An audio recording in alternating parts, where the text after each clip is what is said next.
சொத்து சொகம் உள்ளவனோ செல்வ மகன்தான். அவன் பஞ்சு மெத்த போட்டிருந்தும் முழிச்சு ஏங்குறான். எது மற்ற பேர்களுக்கு ஏது கவலை? 4 காசு வச்சிருந்தா 100 கவலை. இங்கு ஆசை வச்ச நெஞ்சுக்கெல்லாம் அமைதி இல்லையே. என்ன வேலை அது என்ன வேலை?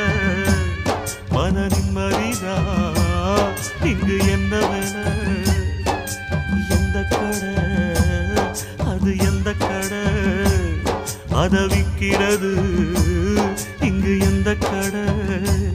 பணங்காசுதான் அள்ளி வீசிதான் அடடாதுதான் கடையில் கிடைக்காதே. என்ன வேலை அது என்ன?